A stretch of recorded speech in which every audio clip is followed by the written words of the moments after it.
Damian Lillard weighed in on his opinion on who is MVP for the regular season, the interrupted season due to coronavirus.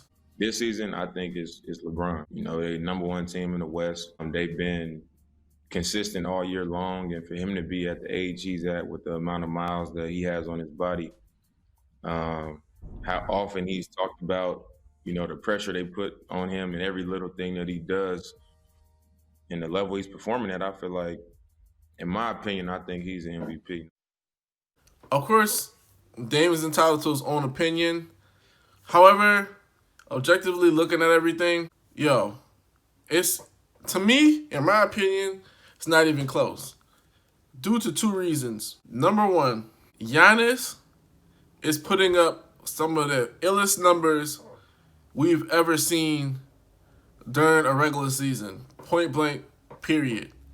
Man is averaging 29 points, like 13. He's basically averaging 30 if you want to put the 0.6 or whatever. 29.6 points, about 14 rebounds per game, about 5 assists. His team, when the season cut out, was 53 and 14 or 52 and 14. Number one record in the East, number one record in the NBA. LeBron, of course, number one record in the West. The 25 points per game, 10 assists, leading the league in assists, about 7 rebounds and stuff. But the second reason, besides the numbers for Giannis, is the NBA MVP race is not about the best story. Everybody tries to turn the NBA MVP trophy into who had the best story. Like Dame's comments show everything that I'm saying. For him to be at the age he's at with the amount of miles that he has on his body, how often he's talked about, the pressure they put on him and every little thing that he does. He's talking about the age that he is, being in the media. What does that have to do with your play? It has nothing to do with your play. Last time I checked, awards for the league are awarded due to your play, not due to the narrative. The NBA has become a narrative league where the narrative pushes everything. A player can have really great numbers, be awesome.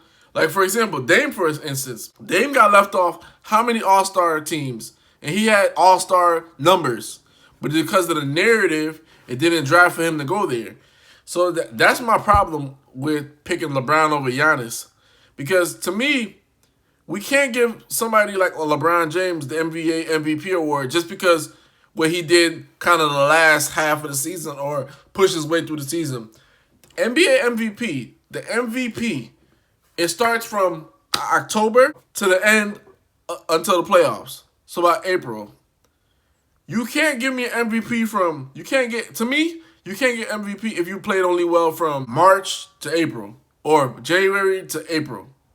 You can't get MVP if you played well from October all the way to January and you fell off. You have to play consistently good from opening tip of the regular season to finally we get into the playoffs. That's where everything gets screwed up in this. I just told you guys this. Listen to this. Listen. The last person to average like 29 and 14 or 29 and 12, you know who that was? It was Shaq. Giannis is a small forward averaging Shaq-like numbers. He's averaging 14 rebounds. That don't even make no sense. And this was, I'm going to tell you what Shaq this was.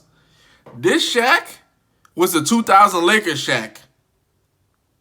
Yeah, the team that only lost one game in the playoffs when Iverson dropped about like 40 on them. That's what we talking about. We ain't talking about nothing else. I'm talking about Hall of Fame numbers. This is the second season Giannis is dropping these numbers. That's why I laugh and poo-poo at people like James Harden who's like, Giannis don't got no skill or whatever. He don't need no skill, bruh. He whipping that head, drop step, dunk, spin, dunk. Giannis is on people's head. He don't got to dribble 20 times at the top of the key. He averaging 30 and 14, guys. He's not even a dominant big man. Controlling the rock, adding a three-point shot. No way. There's no way that you can say, like, you're going to pick anybody over Giannis for that MVP award. You can come close. You can say whatever. Giannis has played consistently good from the start of the season to the point we're up to now. We got to stop with this whole narrative thing. Like, for example, James Harden tried to jump in the race. I'm averaging 35 points. But his team stunk in the beginning of the season. It was horrible. So that being said, you out of the race, bro. It don't matter how many points you averaging. That don't matter. Objectively looking, the numbers, Giannis got it. The narrative, there's no narrative. We talking about what we see on the court. And what we see on the court is Giannis is the best player. He's on the best team. And the way that they've been beating teams, they look like at the time, they look like they were poised for a championship run. They look like they were going to the finals.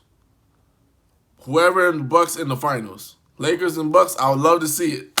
I would love to see it. But for those who want to vote LeBron James as MVP, I have no problem with that. You know why? Because I'm a Laker fan, and a lot of the times, two times where I believe LeBron James got MVP, he got to the finals. The 2 seasons where he won MVP, got to the finals, won finals MVP, all that.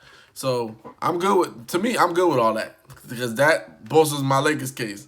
But objectively looking at everything, guys, Giannis is the MVP. The man he's not the most dominant guy in the game, but he's dropping numbers like the most dominant guy. Probably the most dominant center that ever played a game basketball. Shaq. That's what we talking about. Hoops Junction, Hoops Meets Hoopla. Like, comment, subscribe.